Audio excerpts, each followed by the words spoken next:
আসসালামু আলাইকুম ওয়া রাহমাতুল্লাহি ওয়া বারাকাতুহু। আলহামদুলিল্লাহি রাব্বিল আলামিন ওয়াসসালাতু ওয়াসসালামু আলা আশরাফিল আমবিয়া ওয়াল মুরসালিন ওয়া আলা আলিহি ওয়া সাহবিহি আজমাইন। আম্মা বাদ ফাউযু বিল্লাহি মিনাশ শাইতানির রাজীম। বিসমিল্লাহির রহমানির রহিম। প্রিয় দেশবাসী ভাই ও বোনেরা, আমি সর্বপ্রথম আমার তরফ থেকে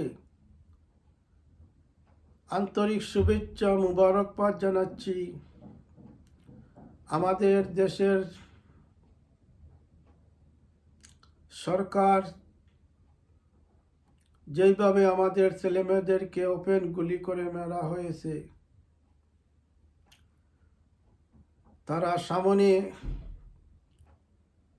গুলি কেউ পিছ হটে নাই, সামন দিকে অগ্রসর হয়েছে। এই ছেলে মেয়েদেরকে আল্লাহ তাআলা যেন জান্নাতবাসী করেন, আর তাদেরকে আল্লাহ তাআলা যেন শহীদি মর্যাদা দান করেন। বাংলাদেশের এত লোক মারা গিয়েছে, যাহারা অর্ডার দিয়েছে তাদের বিচার করার পর তত্ত্বাবধায়ক সরকার যখন আমাদের দেশে আসেন, তাদেরকে সাহায্য করেন।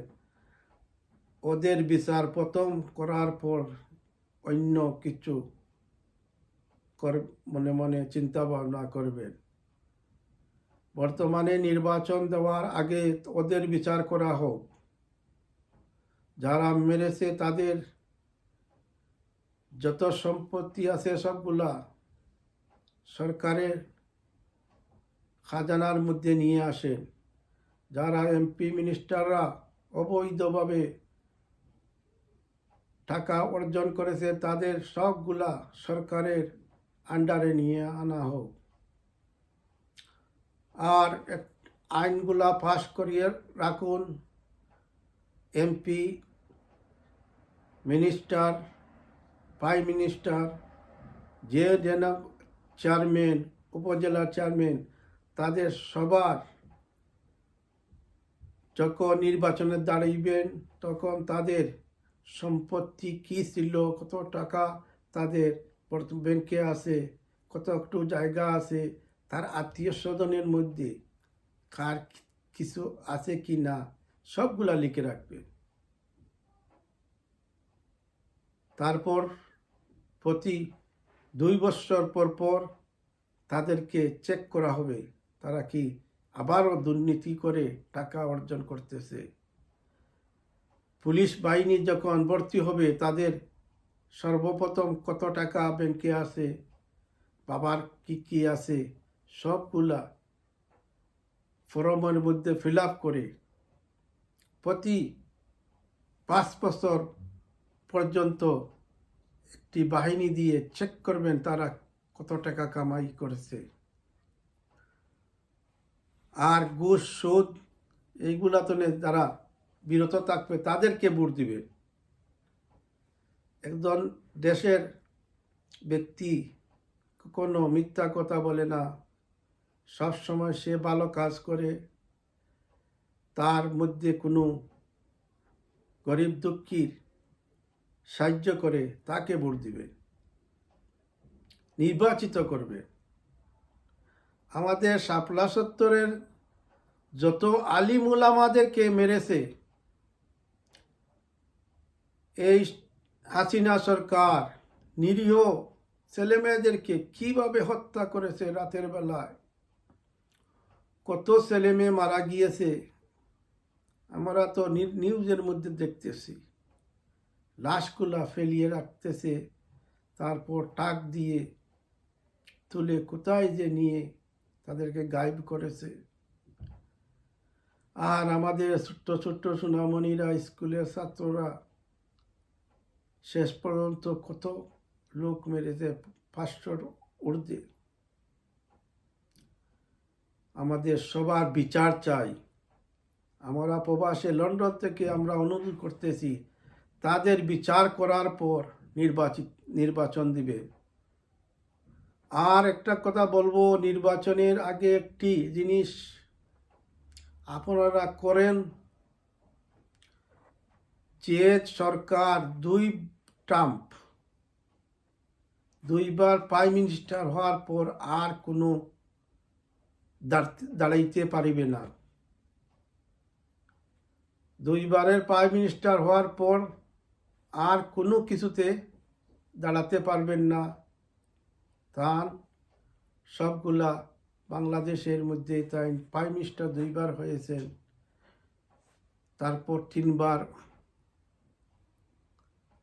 হতে দিবেন না। কারণ হইল, যদি এইগুলো আইন পাশ করে দেন তাহলে সবাই এই 10 বছরের মধ্যে চিন্তা থাকবে। আর যদি 5 বছর পর যদি ফেল মারা হয়, তারপর তাদেরকে যদি তার পার্টি দাঁড়ায় তাহলে ঠিক আছে। দুইবারের উপরে কখনো প্রাইম মিনিস্টার হতে পারবেন না। এমপি বারেবার হন, চেয়ারম্যান বারেবার হন, মিনিস্টার আপনার বারেবার হন, কোনো আপত্তি নেই। কিন্তু প্রাইম মিনিস্টার দুইবার ছাড়া আর কোনো সময় দাঁড়াইতে পারবেন না। এইগুলা বিবেচনা করেন। আর এইগুলা যদি আইন করে পাশ করে আমাদের হাইকোর্ট সুপ্রিম কোর্টের মধ্যে নিয়ে একদম যে এই আইন বাংলাদেশের কখনো, যদি সব এমপিরাও যদি বলে না এই আইন চাই না, এটাকে যেন বাজেয়াপ্ত না হয়, এইটা আইন যেন আর কোনো সময় এই আইনকে উড্ড না করতে পারে, সেই ব্যবস্থা করবে। কারণ প্রাইম মিনিস্টাররা জানে আমি 1বার 2বার 4বার 5বার জুড়ে হব, আমার কোনো নাই। তখন প্রাইম মিনিস্টার চিন্তা করবে যে আমি তো আমার আগামী 2 বছর বাদে শেষ হয়ে যাব, আমি যদি ভুল টরিটি করি তো আমার বিচার হবে। তাদের মনে একটা ডর থাকবে।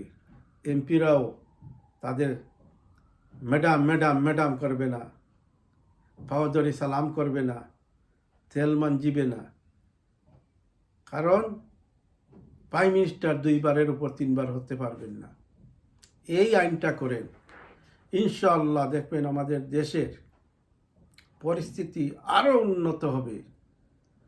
আমাদের দেশে আইন কানুন এইগুলা যদি মজবুত হতো, তাহলে এইরকম পুলিশ চাকরি করে বেতন পায়, তা থেকে হাজার হাজার গুণ বাড়ি গাড়ি অট্টালিকা বানাচ্ছে। এইগুলা সরকারের টাকা কোথায় থেকে আসছেন? পাবলিককে মেরেছে, আটক করে টেলিফোন করে বলে যদি 5 লাখ টাকা 10 লাখ টাকা 1 কোটি টাকা না দেও তাহলে মেরে ফেলবো। এই বাংলাদেশের আইন। এইগুলা আপনারা তত্ত্বাবধায়ক সরকার এইগুলা বিবেচনা করেন, এইগুলাকে আপনারা চিন্তা করেন। না হয় আপনারা চলে যাবেন, সেই রকম সরকার আসবে, প্রাইম মিনিস্টার সারা জীবনের জন্য টাকার জন্য সে যা কিছু দরকার তা কিছু করবে। প্রিয় বাংলাদেশি ভাই ও বোনেরা, সবাই সজাগ হন।